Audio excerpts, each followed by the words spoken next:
My husband cheated on me. Hiring a detective, I found out that he leads a double life, so I divorced him, and also... This tale isn't just about treachery, it's about revealing a complex web of deceit that runs deeper than anyone could ever fathom. Imagine if the person you trusted most was living a double life. How far would you go to uncover the truth? A few weeks ago, on a seemingly typical Thursday morning, I found myself ensnared in the usual chaos of preparing our two kids for school at 6:30 a.m. The uproar was momentarily paused by the sudden ringing of the phone, sparking my curiosity about who would call at such an early hour. The caller ID showed an unfamiliar area code, which only heightened my interest. "Hello?" I answered cautiously, bringing the phone to my ear. To my astonishment, it was my husband, Robert, on the other end. I was puzzled why he would be calling since we had just spoken the previous night. Robert works for a small advertising firm, and his call immediately caught my attention. I handle the household and work remotely, while he's always busy with a printing company downtown. Despite our different schedules, we make it work and live comfortably.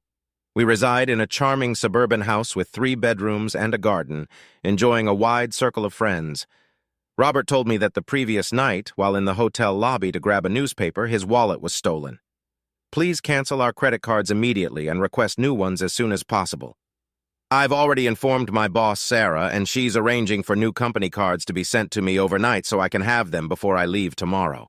She's also transferring some funds to help me get by," he said, sounding worried. "You're usually very cautious with your belongings. What happened?" I asked. I was distracted and left my wallet at the cashier's counter while picking up some reading material. When I returned, it was gone. The cashier said she was busy with another customer and didn't notice anything unusual. My driver's license was in there too, but the hotel staff is checking the nearby dumpsters. I hope they find it otherwise. I might have to rely on a taxi for today's meeting. Don't worry, I'll handle the credit cards right away. Sorry about the trouble. Hopefully, apart from the $1,500 in your wallet, we won't incur any more expenses. We can replace the other cards gradually. Luckily, most of my essentials are still in the room, so I'll be ready for the morning presentation. How are the kids? I miss us being together, Robert said. 6 weeks ago, I managed to cancel the credit cards before any unauthorized charges were made. However, the wallet with Robert's driver's license and other non-credit card items has yet to be found, so I pushed that worry aside. Life continued as usual, but today I discovered something significant. I found a statement from Robert's investment account, where he keeps a separate fund from the inheritance he received after his parents' tragic accident a few years ago. I've always respected his privacy with this account, but while searching for our home insurance policy, I stumbled upon a folder with monthly statements from his account. I remembered that the inheritance was around $300,000 after his parents passed, and I wondered how much it had grown. To my pleasant surprise, it had increased to over $400,000. While reviewing the statement, I noticed a withdrawal of $5,000 from the money market account about 6 weeks ago. My curiosity was piqued about how he had used that money, so I decided to investigate further into his money market account. To my surprise, I found that he had written a substantial check to a local electronics store just a few days after losing his wallet in the same city.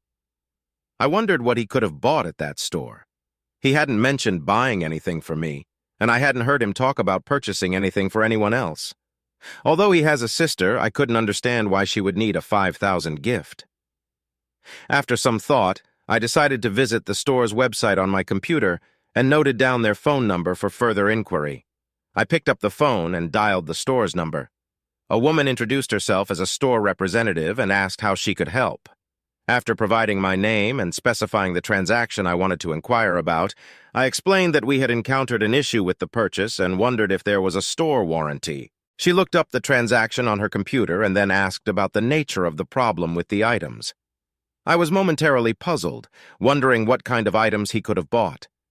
Fortunately, the woman on the phone quickly clarified, "Oh, I remember this purchase."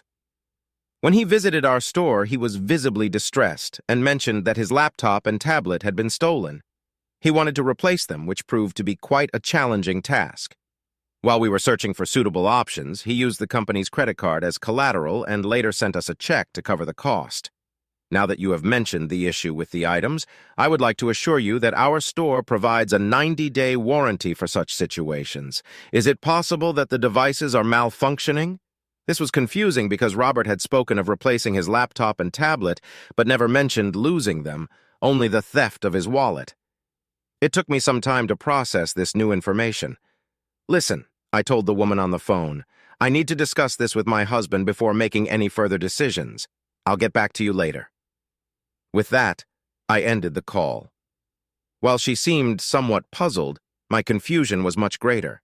It was becoming increasingly clear that the devices should have been in his wallet when it was stolen. But why would he carry them if he didn't want to hide his work status from others? To the best of my knowledge, there were no professional constraints related to revealing one's employment status. However, if he wanted to appear unoccupied in certain social situations, disturbing thoughts began to circulate in my mind, suggesting that he might have been contemplating an affair while away from home. The mere idea made my stomach turn. We had been married for 9 years and were blessed with 2 wonderful children, David, age 7, and Lisa, age 5.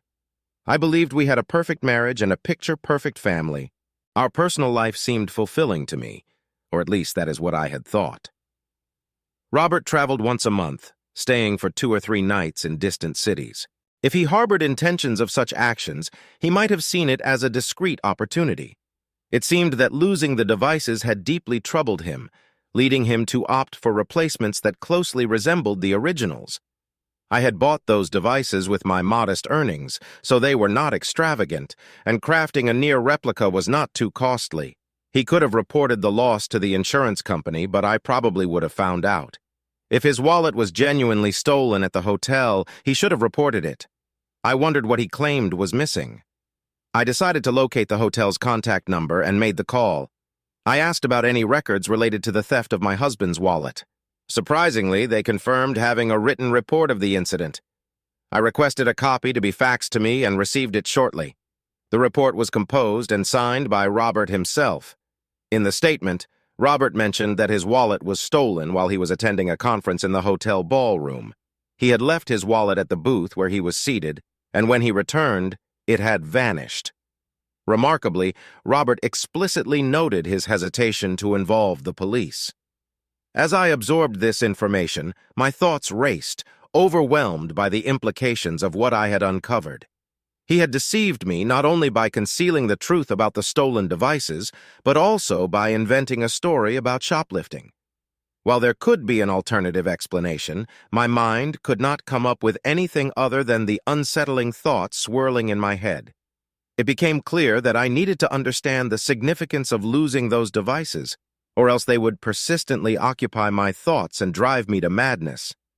One thing was increasingly evident: those devices were inside his wallet when he was attending the conference with an unknown person.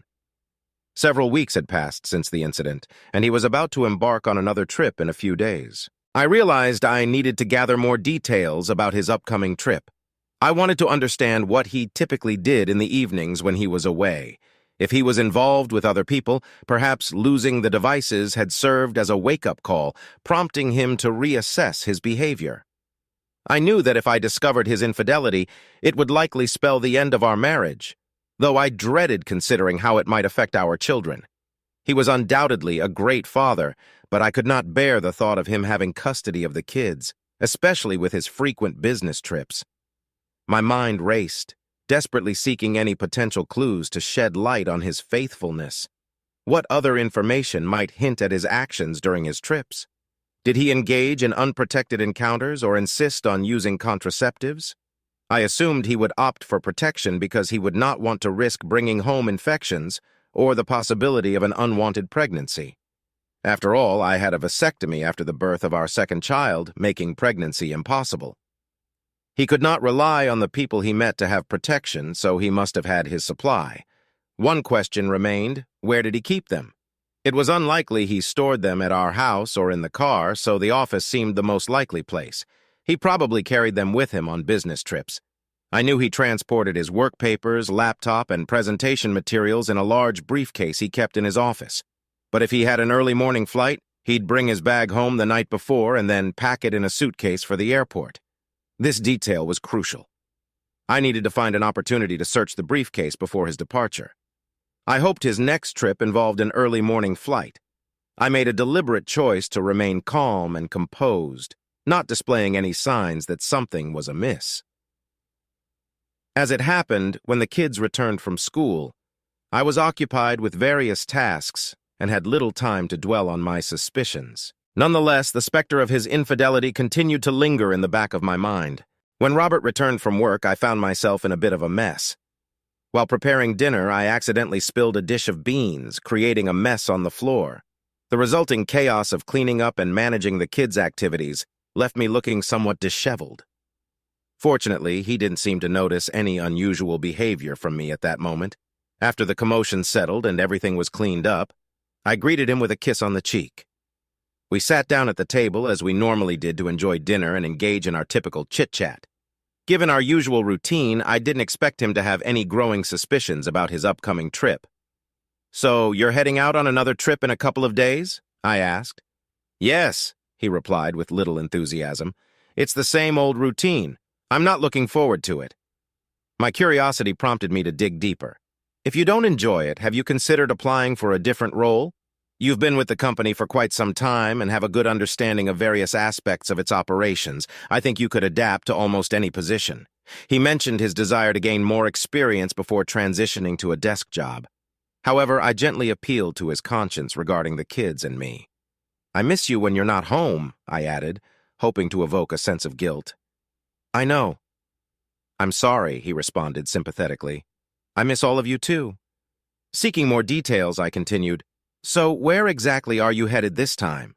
Will you be leaving in the morning, giving us a chance to spend some time together before your departure?"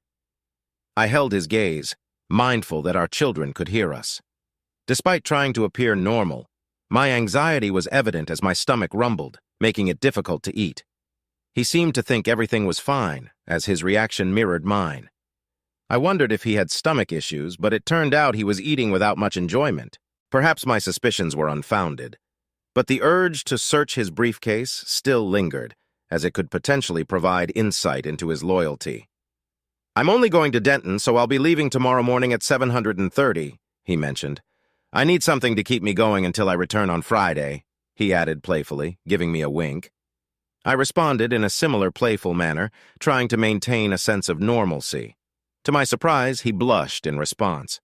His comment about bringing his briefcase home the night before his trip suggested he wouldn't be stopping at the office before heading to the airport. Given his seemingly genuine attitude about the upcoming trip in front of our children and me, one might assume that either he hadn't been involved in any infidelity during his travels, or he had become skilled at concealing such behavior. I hoped to uncover the truth when I examined the contents of his briefcase on the evening before his planned trip. Robert returned home in high spirits. He parked his car next to mine in the garage as usual and appeared visibly excited. This left me wondering if his excitement was due to our conversation or if there was another reason behind it.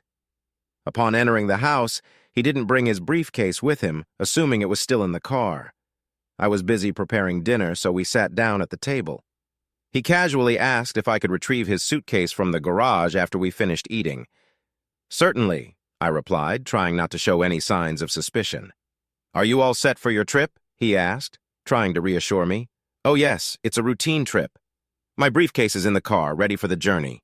I'll pack an overnight bag with the essentials," he said to maintain a sense of normalcy. I inquired, "Do you have any plans while you're away?" "No, the kids and I will stick to our usual daily routine during the week. Maybe we can plan something family-friendly for the weekend," he replied, showing enthusiasm for the idea. "Sounds like a plan," I responded genuinely. After we finished dinner, he kindly helped me clear the table in the kitchen and loaded the dishwasher. Once we were done, he headed to the bedroom to pack his things, while I made my way to the garage to retrieve his suitcase. Upon inspecting the car, I didn't find the briefcase inside, leading me to believe it was securely placed in the trunk. Expecting this, I had already devised a plan to access it later in the evening. When I returned to the bedroom with his suitcase, I casually asked, "Do you know where the car keys are?" "My tire seems to be slowly losing air. If I take it to the station, Paul can fix it right away." For a brief moment, he appeared puzzled, but then reached for his wallet, handing me the car keys. He proposed an alternative, saying, "Could you just use the spare tire? It's meant for emergencies." Taking a resolute stance, I responded, "Yes, the spare tire is for emergencies, but we have enough time to properly fix this. I think that is the best course of action." I hurried back to the garage before he could change his mind. Swiftly, I drove his car out of the garage and headed to the local service station owned by my friend Paul from school. Pulling up in front of one of the service bays, I honked my horn to get his attention. Paul noticed me and opened the bay door, allowing me to drive in before closing it behind me. "What's going on, buddy?" Paul asked curiously. "My tire was supposed to be fixed here, but I needed a little time to check something else," I replied. Sensing that I might have some issues at home, he asked, "Trouble at home, buddy?" "Maybe," I admitted reluctantly, opening the trunk and retrieving Robert's briefcase. Placing it on a nearby workbench, I unlocked it.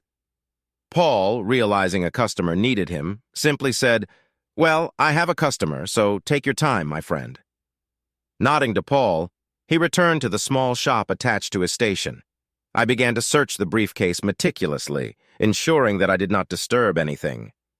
My hands explored the pockets on the lid unnecessarily, and to my shock, I discovered a package that drew my attention. When I removed it, my heart sank as I realized it was an open package of contraceptives, with about 3 pieces missing.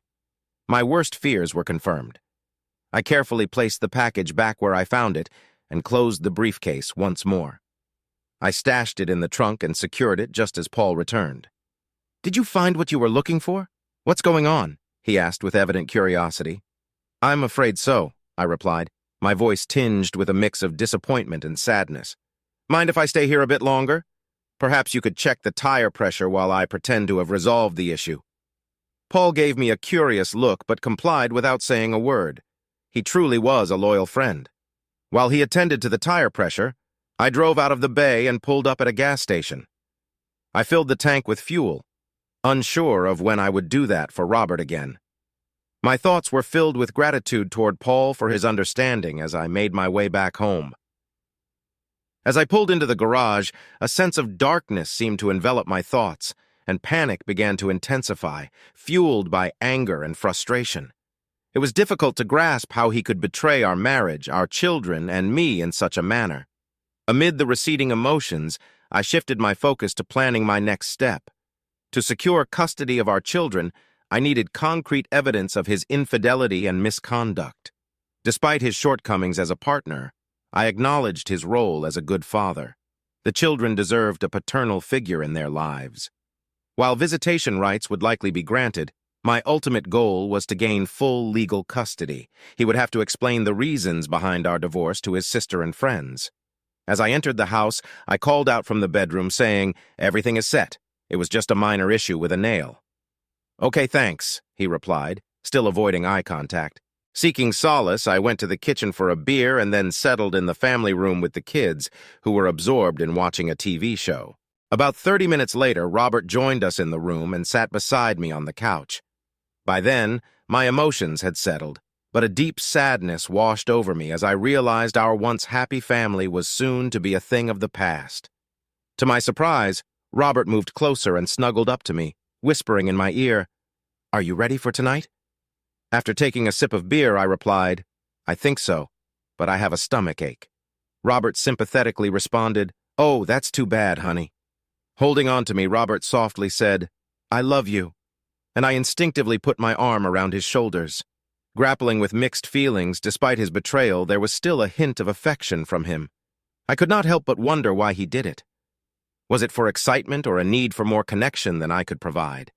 I might never fully understand, but what was clear was the damage to my trust in him. We put the kids to bed together, and as he kissed our little ones good night, I could not help but look at him, knowing that by morning he would be gone. Their young minds were already accustomed to his frequent travels, so their unease was minimal. That night we made love, but it lacked the usual passion. Sensing my distress, Robert asked anxiously, "Is your stomach still bothering you, dear?" I nodded and replied, "Yes, but I can handle it." Desperately hoping he would choose our love and marriage over the upcoming trip, I asked, "Do you need to go on this trip?" Deep down, I wished it were all just a nightmare that would vanish. He sighed and replied apologetically, "I'm sorry, honey, but this trip is necessary. I'll do my best to wrap things up and return home as soon as I can. I'm looking forward to the weekend with all of you." With a heavy heart, I sighed and said, "Okay, honey, it's time to get some sleep. You have to get up early for your flight. I'll take a quick shower now so I won't have to worry about it in the morning." "Okay," he replied, heading to the shower. An impulse led me to inspect his suitcase to see what he had packed. Though the clothes on top seemed businesslike, I was surprised to find, upon closer examination, a selection of his most seductive lingerie and a small black cocktail dress in which he always looked irresistible. Respecting his personal space, I put everything back as I found it and closed the suitcase. The sight of those items confirmed my suspicions and deepened my despair. My mind raced with thoughts of his intentions for the trip. Was he planning to meet someone? How long had this been going on? These questions swirled in my head, making it difficult to think clearly. As he finished his shower and got ready for bed, I did my best to maintain a facade of normalcy. I couldn't let on that I knew anything, not yet. I needed more proof, something concrete that I could use in court if it came to that. The next morning, as he left for the airport, I kissed him goodbye, my heart heavy with the knowledge of his betrayal. I watched him drive away, feeling a mix of sorrow and determination. It was time to take action to protect my children and myself from further hurt. I resolved to gather the evidence I needed and confront him when the time was right. Until then, I had to stay strong for my kids and keep our lives as stable as possible amidst the storm that was brewing. I carefully returned everything to its place, closed the suitcase, and went back to bed.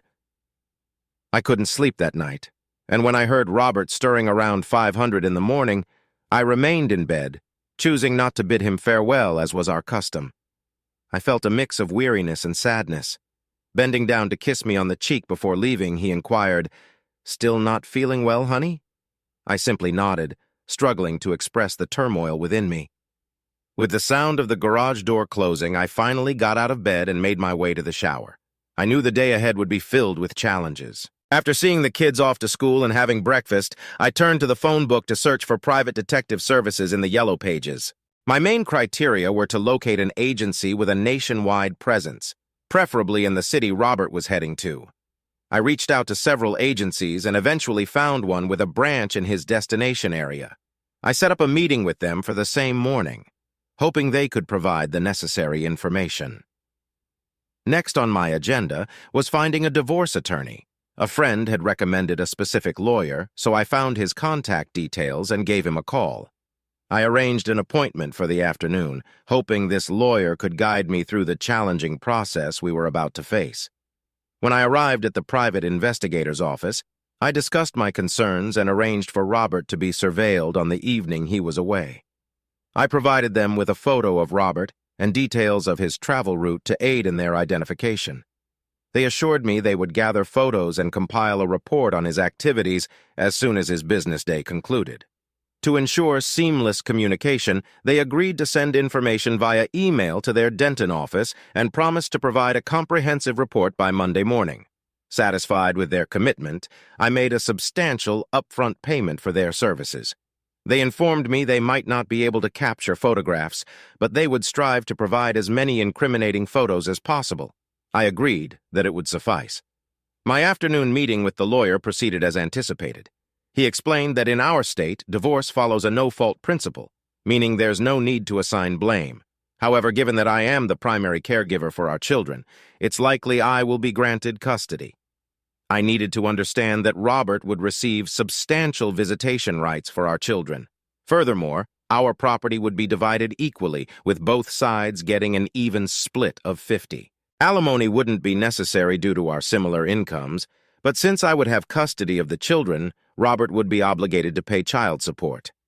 As for the inheritance he obtained, it held no significance to me, and he needed to retain it for himself. My top priority was the well-being of our children.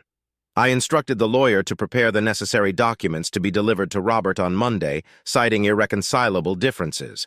I also asked him to agree that Robert would vacate our house immediately upon our divorce. The lawyer confirmed that as the children's guardian, I had the authority to make this request. It was decided that once the children reached 18, we would sell the house, and the proceeds would be divided between us. Leaving the lawyer's office, I felt a sense of contentment, realizing that life would move forward for me and the children, while Robert would have to face the consequences of his betrayal. At that moment, I didn't take immediate action concerning our finances, insurance, or other legal matters. I assumed I'd have sufficient time to address these issues after serving him with divorce papers. Given his inheritance, I believed he wouldn't have to be concerned about his share of our joint savings. When it was time for school to conclude, I headed home to catch the bus. On Friday afternoon, when Robert returned, I kindly offered to take care of his laundry, but he politely declined, insisting he would handle it later. I couldn't help but grin, recognizing how playfully mischievous I had been. Deep down, I fully comprehended why he preferred to manage the laundry himself. As the evening settled in, I watched Robert move around the house with an odd sense of detachment. It was as if he was already a ghost in our home, his betrayal casting a shadow over every interaction. Despite my inner turmoil, I maintained a facade of normalcy for the sake of our children. The weekend ahead would be challenging, but I was determined to gather the evidence needed to protect my kids and myself. The path forward was clear, even if it was filled with heartache and uncertainty. Robert needed to keep his extramarital affairs concealed at all costs. Later, as we lay in bed, Robert expressed worry about my ongoing stomach issues and suggested I see a doctor. "This has been persisting for too long," he emphasized. I playfully responded, letting him know that I intended to try a new medication recommended by a friend to address my persistent stomach problems. I expressed optimism that this would resolve the issue and bring him back to me soon. When we embraced, he whispered that he missed me greatly. On Monday, as the kids left for school and Robert headed to work, I received a call from the detective agency informing me that they had a report ready. I told them I'd be there shortly, and within 30 minutes, I was sitting down with the office manager to discuss the details. The office manager informed me that a report with attached photos had been faxed from Denton that morning. He admitted he hadn't had time to read the entire report, but upon a quick scan and a glance at the photos, it seemed highly incriminating. I took a copy of the report and started reading its contents. The subject of the report was identified as Robert Green. According to the report records, the surveillance of Robert began at 5:17 p.m. on Wednesday, June 16th, in the lobby of the Denton Marriott Hotel. His identity was confirmed by comparing a photo obtained from the local office. Upon closer examination of the report, it turned out that he was wearing a company badge, further confirming his identity. Moreover, the report detailed the movements of the subject and noted he was carrying a briefcase when he entered the elevator.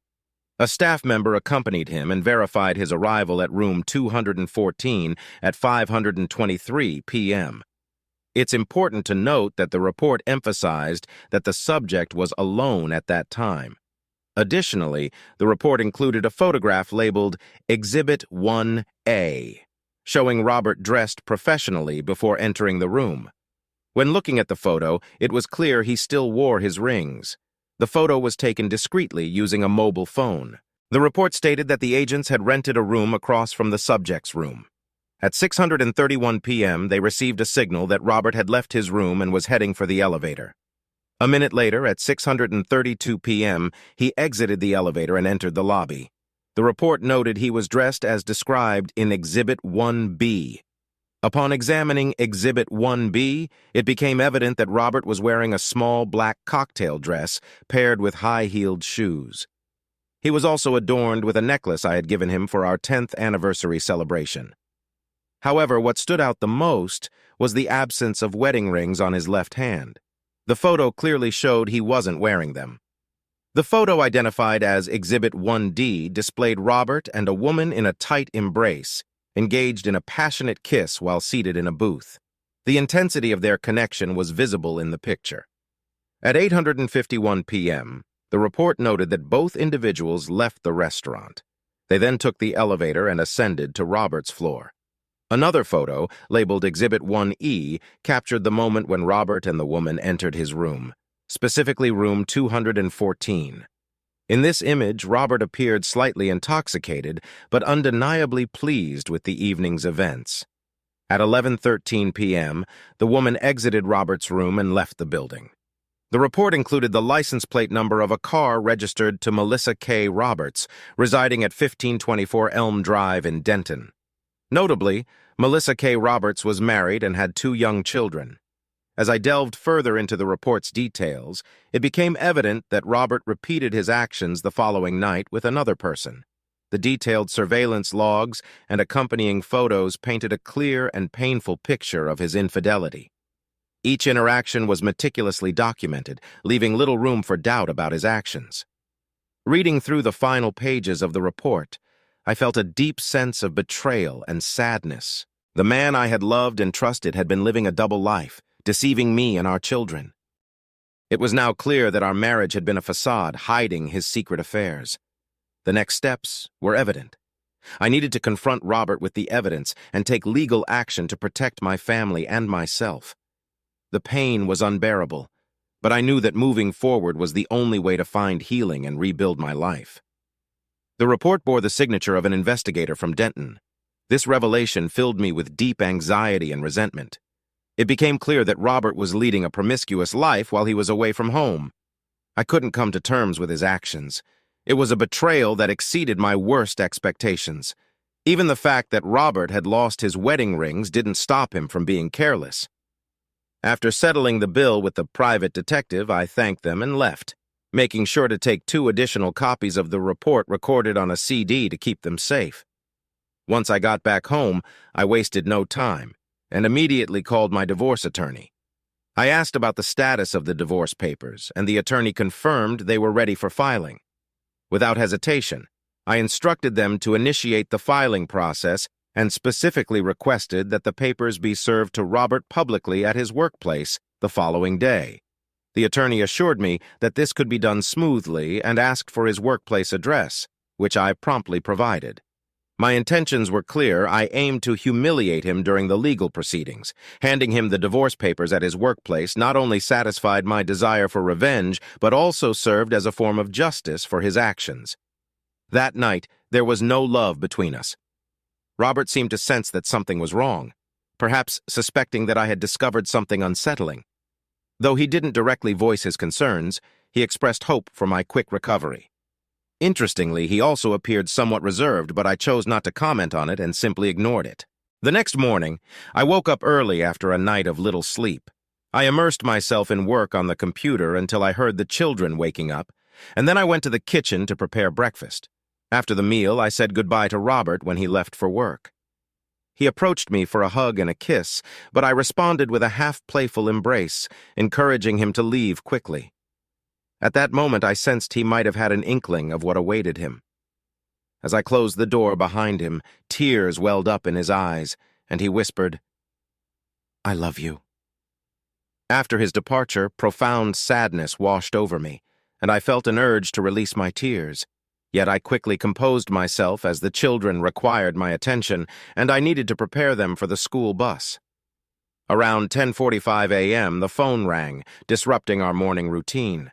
Displaying Robert's workplace on the caller ID, I answered the call without uttering a word. There was a brief pause as the caller realized I wasn't inclined to engage in conversation. In a trembling voice and a whisper, Robert said, "I'm sorry." Shortly after, the line fell silent, and I remained silent as well. Robert did return home that night, and I wondered if he continued his deceitful game, seemingly indifferent to his spouse. While I recognized my anger was justified, I also considered that I might have been overly harsh on him.